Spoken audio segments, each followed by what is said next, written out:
dia mbola faly miaraka amintsika hatrany ao anatin'izao teny fampahirizana foy izao ndeha hivavakantsika. Jehovah'Andriamanitra ray eo misaotra anao izay satria Andriamanitra tsy mamela anay mitratry ny loza ianao, fa Andriamanitra manambara aminay kosa ny lalana azahoanay fiadanana sy fahasambarana, azahoanay fitahiana sy fiarovana. Mangatahana aminao dia ilay fananao mahery no ka hiasa tompo, tsy amin'ny kristianina fotsiny. Misy ny kristianina izay mandeha am-pahazarana ka tsy afaka mandinika ny teninao ary mizotra amin'ny lalan'ny fahadisoana, kanefa misy ireo tsy mbola mahatsapa fa ianao ny tompo ny teny farany. Hiasa amin'ny fomba rehetra ianao tompo, mandresy lahatra ny vahoaka rehetra, satria ny afatry ny teninao dia tsy ho an'ny mpivavaka ihany fa ho an'izao tontolo izao mihitsy, mba hahatonga fatahorana anao, fanajana anao, fankatoavana ny teninao, satria ianao tsy maintsy ho tompo ny teny farany. Ataoko sy mino fa ianao dia hiaraka aminay indray ao anatin'izao fotoana foy izao, manokatra ny masom-panahiny tsiraray avy mba hisaintsaina tsara mandritra ny tombonandrom-pahavelomana izay omenao azy. Dia izany fanahinao izany midaridalina aminay tsy kelikely mba hahatonga anay ho tonga ny fankatoavana sy ny fanajana ny fipetra omenao, mba tsy isan'izay horingana tapika izay. Dia mitenena indray Jehovah fa miheno ny mpanomponao, dia matoky sy mino izay fa nivoninahitra ao dia masehonao amin'ny fiainanay mandrakariva, ny anaranao Jesosy, amen. Dia faly miarapa antsika amin'ny anaran'i Jesosy manomana hatrany ny fahasoavana sy ny fiadanan'ny tompo ho amintsika mandrakariva. Miaina ao anatin'ny andro fanavotana tokontsika, tsy amerina intsony anadiady hoe inona izany andro fanavotana izany, fa zavatra nyresantsika tamin'ny farany. Dia ny andro fanavotana dia andro fampahoritena, andro fitaraina ny mpisorona be eo amin'ny efitra masina indrindra, ary raha lazaina amin'ny teny tsotra izay fampahoritena izay dia andro ny fifadikanana izay fampivavahana tokony tanterahana amin'izao andro faran'izao. Tamin'ny farantsika dia nijery ny afatra tao amin'ny bokin'ny Joely, averina fitinana kely vetivety foy izay ilay afatry ny Joely izay, satria afatry ny andro farany iainantsika amin'izao vanim-potoana izao.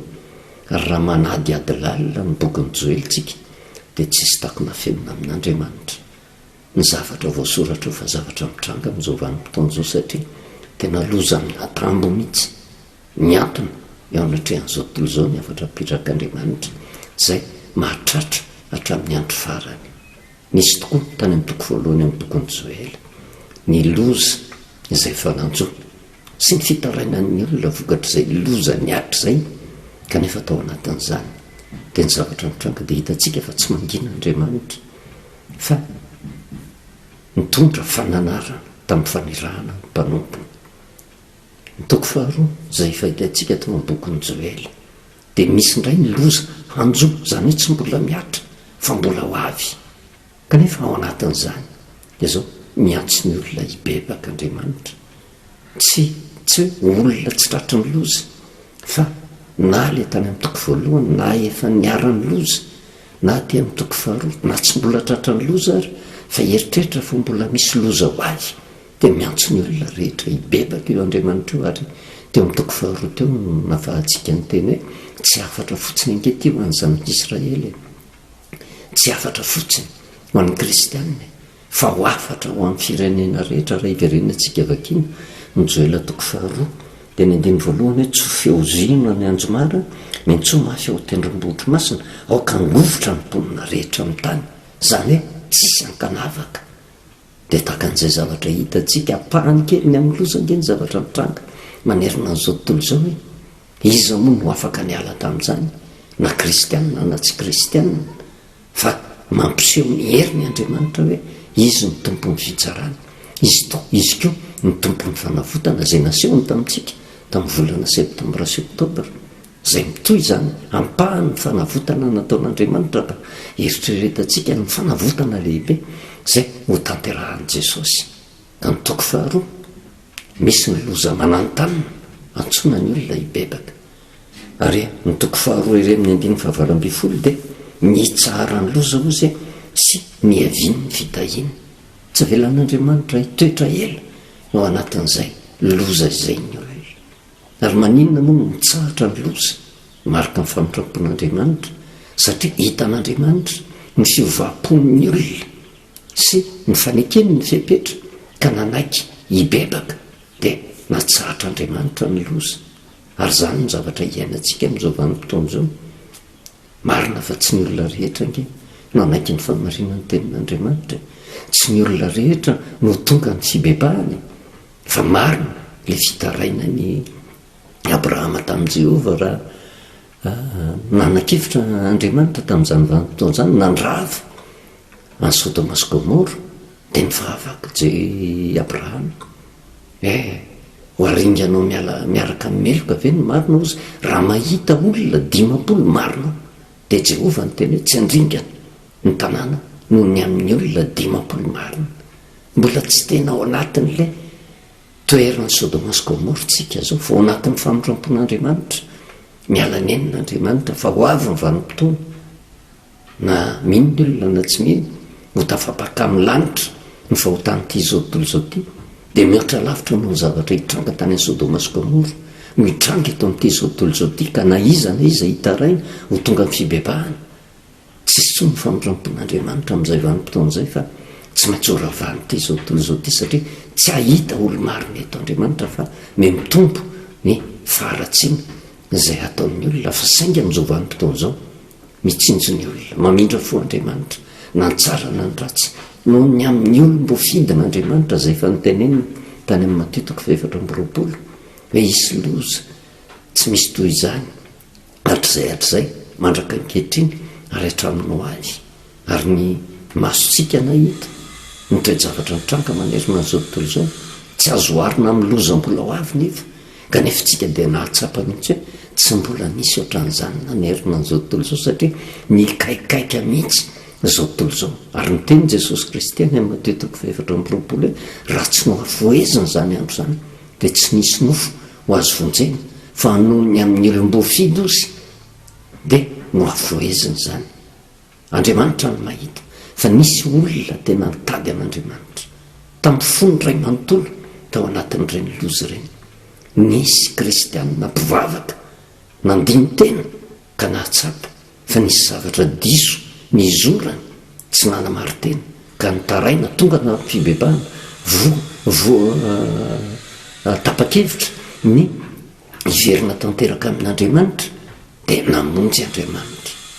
tsy midika izany fa ny firenena rehetra nkeny tokony tonga amin'ny fibebahany satria tsika mahita fa nateo ary ireny loza ireny jerevo nitetika fikomina maro isan-karazany sy ny fanakorontanana na dia teo ary ny loza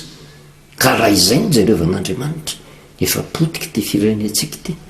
efa ravo ty izao tontolo izao ty fa noho ny amin'ilay olona mitady ny famarinana mamindra fo Andriamanitra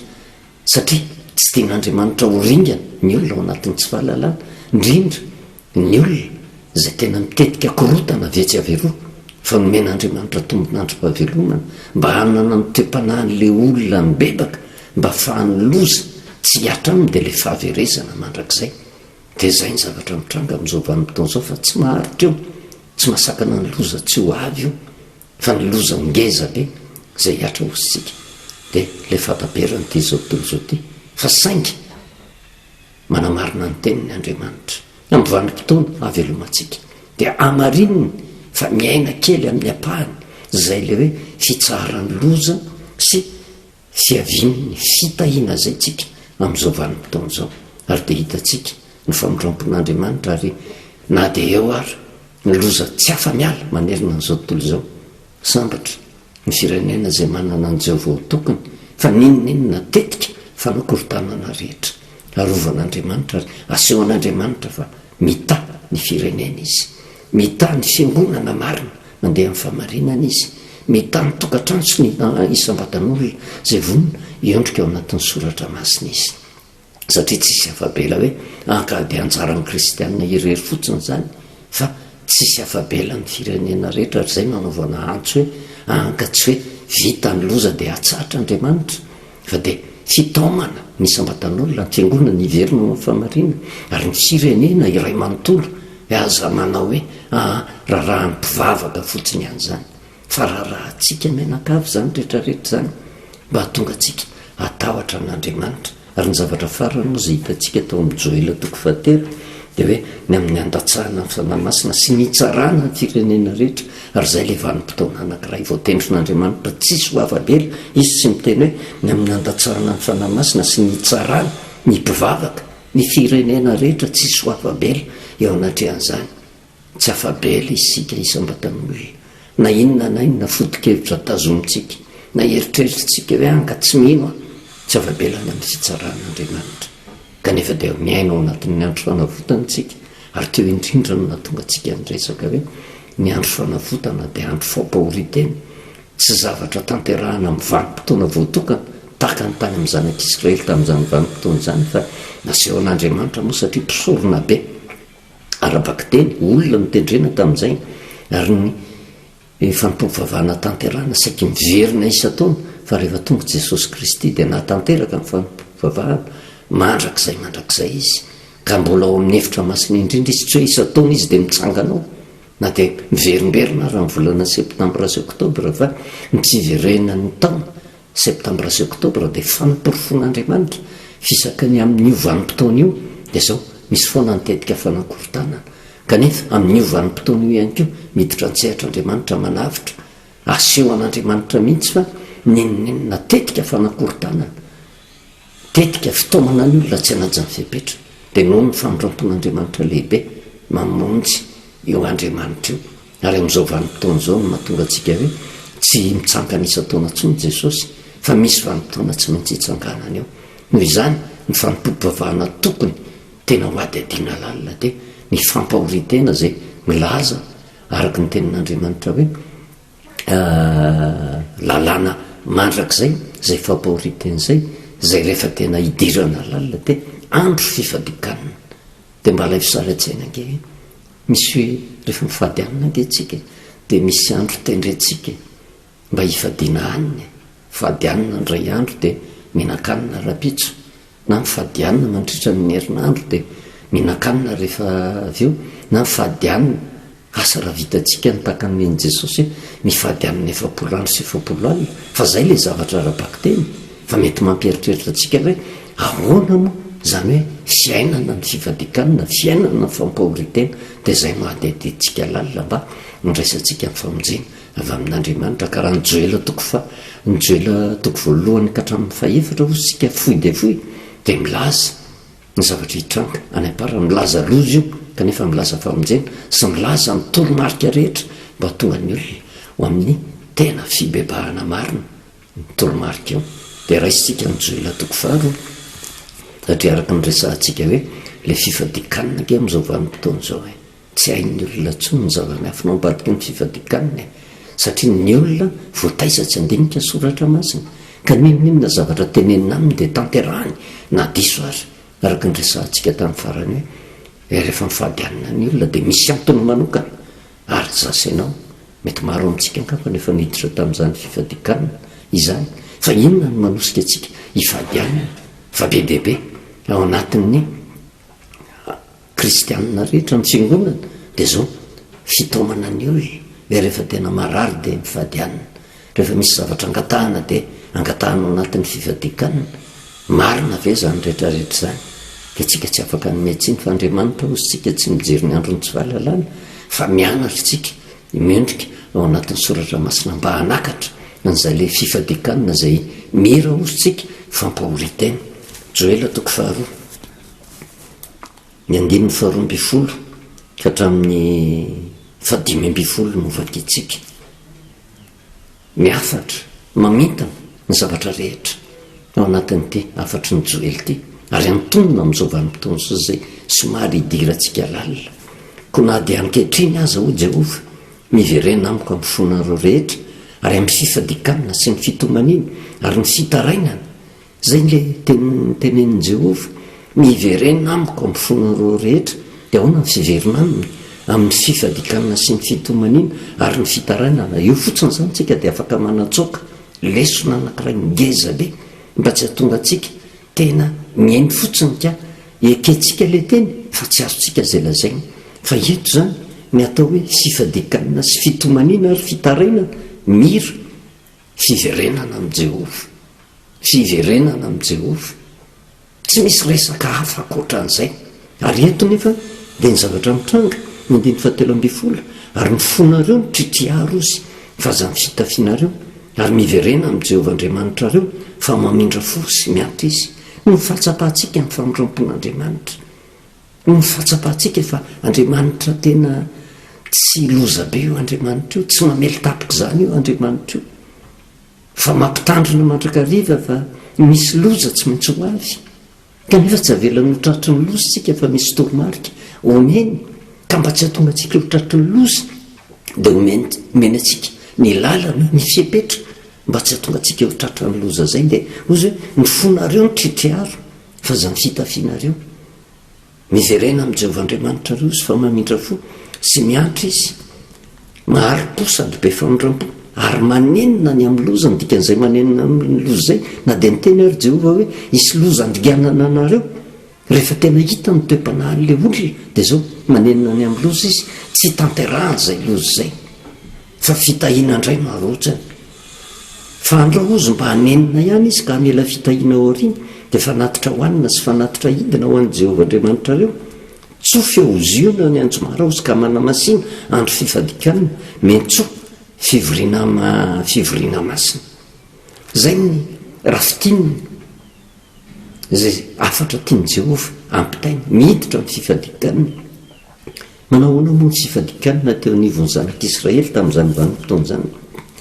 fifadikanina teo anatrehan'ny zanak'Israely ange tamin'izany vanim-potoana zany tsy arak'ilay resantsika hoe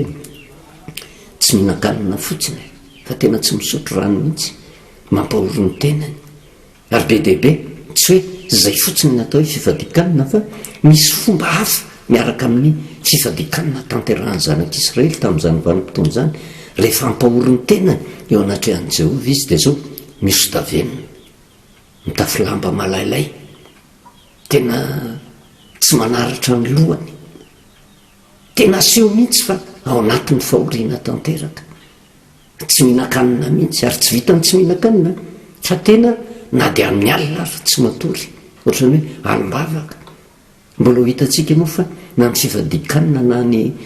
firetatory dia mariky ny fampahory tena daholo zay fa saingy ny zavatra ataon'ny olona amin'izao vanim-potoana zao raha ohatra tena hiverina ka anatanteraka izay le fifadikanina izay dia zao aza le sakafo fotsiny tsy hohaniny ndana mitafigony malailay ndana misondavenina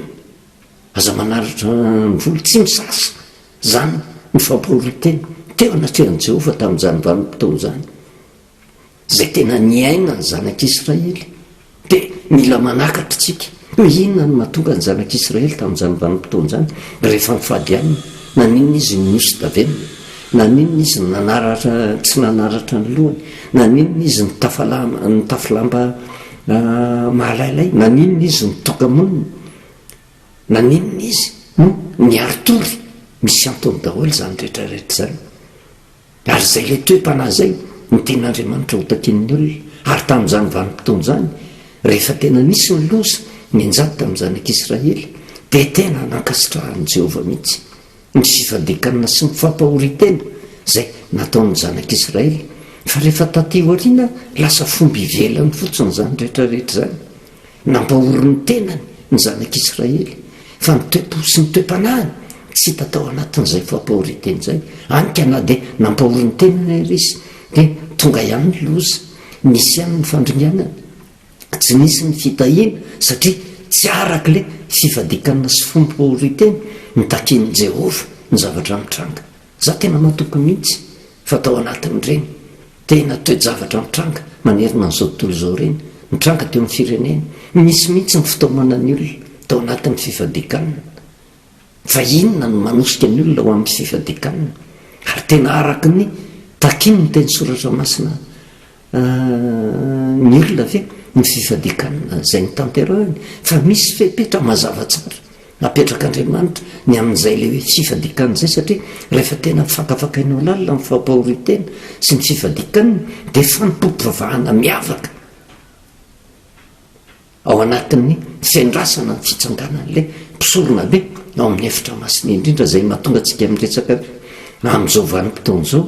tsy mbola misy ika-piderana tokony tanterahana marina fa ao anatin'ny famorompon'andriamanitra ngenao mideran'andriamanitra fa raha fampanantenana pokaty ny olona hoe ankafa nitsangany jesosy fa efa mpandresitsika tsy mbola mpandresy zanytsika mbola miaditsika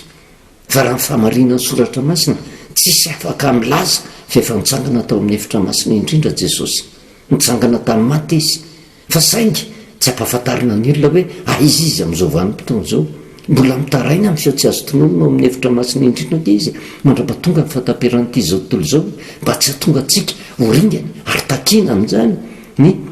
fampimpivavahany fivadikana sy ny fampahorin-teny kanefa dia misy mihitsy ny olona mahatoka hoe efa voavonjy izy ka tokony tena hika-piderana satria efa nitsangana jesosy fa mbola ho avy ny fitsanganana ao amin'ny efitra masina indrindra amin'izay vanim-potoana zay ka azonao antoka ve fa ho voavonjy ianao ary no tanterahanao ve le fampahoritena fa ny zavatra hitatsika raha iverenantsika ny Levitikosy toko fa 3 hoe inona ny zavatra mitranga ary raha manomboka takatritsika ny evitr'andriamanitra ao anatin'izay le hoe miaina ao anatin'ny andro fanavotan'andriamanitra tsika amin'izao vanim-potoana zao dia le fiandrasana ny fitsanganan'i Kristy ao amin'ny efitra masina indrindra dia zao tsara ny ilazany azy eo amin'ny Levitikosy toko fa 3 Levitikosy toko fa 3 ny 7 fa ny olona rehetra zay tsy mety miory amin'izany andro zany osy ho fongorana tsy ho amin'ny fireneny ho fongorana tsy ho amin'ny fireneny ary ny olona rehetra zay manao raha akory amin'izany andro zany dia ho fongorana tsy ho amin'ny fireneny ary aza manao raha akory ianareo zay ho lalàna mandrakizay amin'ny taranankareo hatramin'ny faramandimby zany eo amin'izay rehetra honenanareo ho tena andro fitsarana ho anareo zany ary ampahoro ny tenanareo ianareo amin'ny andro amin'ny volana rehefa ariva hatramin'ny ariva ka hatramin'ny ampitso ariva no tandremanareo ny andro fitsaranareo tsika tsy mbola hiditra lalàna zava ny fotoana voatendrony Jehovah tamin'izany vanim-potoana zany fa miezaka fotsiny tsika manakatra ny zava-panahy atakarantsika fa ao anatin'ny andro fanavotan'andriamanitra zao ao anatin'ny fiandrasana mpisorona be hitsangana ao amin'ny efitra masina indrindra ka ny olona zay tsy mety mampahoro ny tena nozy tsy mety miory ho fongorana ny dikany ho ringana amin'izay vanim-potoana zay mba firy amin'ny kristianina amin'izao vanim-potoana zao ny tena mba tonga saina hoe mampahoro ny tenany mandra-patonga ny fataperan'ity zao tontolo zao ty zay tsy fantatritsika satria ny fataperan'izao tontolo zao dia miseho amin'ny fomba roa na tonga ara-baky teny Jesosy Kristy fa ny olona zay nampahoro ny tenany no vonjena amin'izay vanim-potoana zay na raha tsy tonga Jesosy dia ny fataperan'ity zao tontolo zao ty ny fahafatesantsika fa raha tsy mety niory ianao nampahoro ny tenanao miditra tamin'ny fivadikanina zay le fivavahana marina dia ny zavatra mitranga ho ringana ianao ary zay ny zavatra takiany tenan'andriamanitra ao anatin'ny bokyny Joela hoe tena azany ny fonareo tritriarosy fa zany fitafianareo raha toizanake hoe tenin'ny Jehovah io satria araka ny resantsika re teo amin'ny zanak'Israely ny zavatra nisy tamin'izany vanim-potoana zany dia misondavenina izy mitafilamba malailay izy mitomany izy mandroatra ny volony izy miarotory izy tsy mihinan-kanina izy tsy misotro rano izy zany zavatra mitranga ao anatin'ny fifadikanina avokoa fa lasa fomba ivelany teo ny zanak'Israely ary dia efa nitranga zany anika tsy nakasitrahan'i Jehovah ntsony ny fampahoritena sy ny fifadikanina zay natao dia io ny antso ataony te amin'ny Joela ny fonareo nitritriara satria matetika koa zay le fandriara misy antony matao ro vitana ny fitafiana dia ny fonareo nitritriara izy fa zany fitafianareo raha toizana zany le tenin'i Jehovah dia zao tsy le fisoran-davenina tsy ino no ijereovan'i Jehovah ny olona tsy le lamba malalay arabaky teny tsy ino no aniken'i Jehovah ny fampahoritena tsy le fitomanin'ny olona ivelany tsy zay ny jerevan'i Jehovah fa mijeriny ao anatin'ny fon'ny olona Andriamanitra hoe tena ory ve tena malahelo am-panahy araka ny tenenin'i Jesosy Kristy ve le olona tena mifony ray manontolo ve le fahoriana menjady amin'ny tenany fa matetika ositsika ny zavatra mitranga atreto dia zao tsy misy ko range fahoriana fampahorin-tena ao anatin'ny olona fa matoa le olona tena miezaka mampahoriny tenany dia tsy le toe-panahany te hiverina amin'Andriamanitra fa le fitiavana te azo zavatra ny antony ampahoriany tena dia lasa verimaina eo anatrehan'izay rehetrarehetra zay vokatry ny fitaka ataony fampianarana tsy izy dia tsy akasitrahan'Andriamanitra ary rehefa diso ny fifadikanana na ny fampahori-tena ataon'ny olona dia zao maty antoka izy satria mampahori-tena ny tsy misy dikana izy fa ny loza hiatra amin'ny any ary eo indrindra ny tokony mandinihantsika ny soratra masina satria ny vanim-potoana farany dia vanim-potoana ny fampahori-tena araka ny tenen'i Jehovah hoe ny fonareo ny tritriaro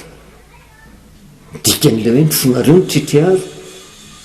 dia zao fiverenana amin'i Jehovah ahoana ny fiverina amin'i Jehovah dia ozytsika hoe fifadikanana fitomanina fitarainana ny fo tritriarina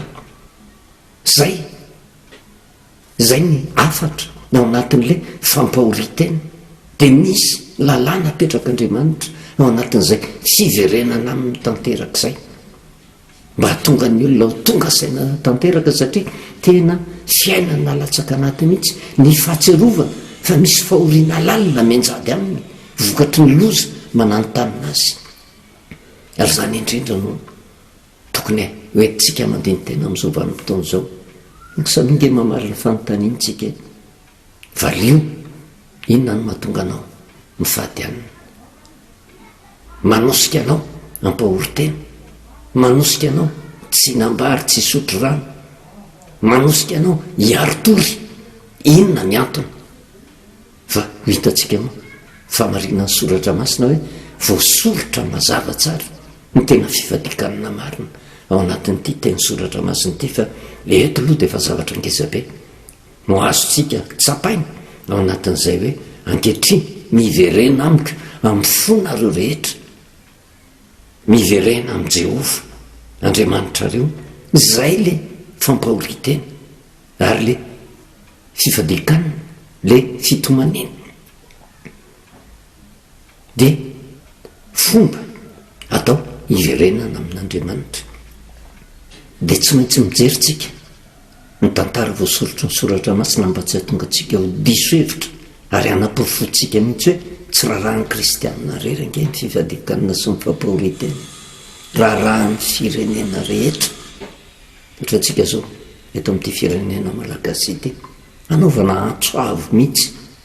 ho an'izay tonga saina raha tiantsika hiadana ny firenentsika araka ny teny hoe sambatra ny firenena izay manana an' Jehovah ho tokony tsisy afa-tsy ny fiverenana amin'i Jehovah raha ho raisitsika amin'ny sehatra ranofo aloha hoe isy ny fiadanana sy ny filaminana eto amin'ny firenena dia zao misy ambatamon'olona mihitsy miverina amin'i Jehovah mampahoro ny tenany hatramin'ny mpitondra ka hatramin'ny madinika indrindra fa zany rehetrarehetra zany mbola zava-poana zany raha tsy mikatsaka ny fiainana mandrakizay satria na eodikaviana eodikavanana ny firenena rehetra mihitsy no hiarany fataperanyity zao tontolo zao ity ary zay ny manatanteraka ny tenin'i Jesosy hoe fakatsao fanjakako sy ny famarinako dia hanampy anareo ny zavatra rehetra dia jery kamparitsika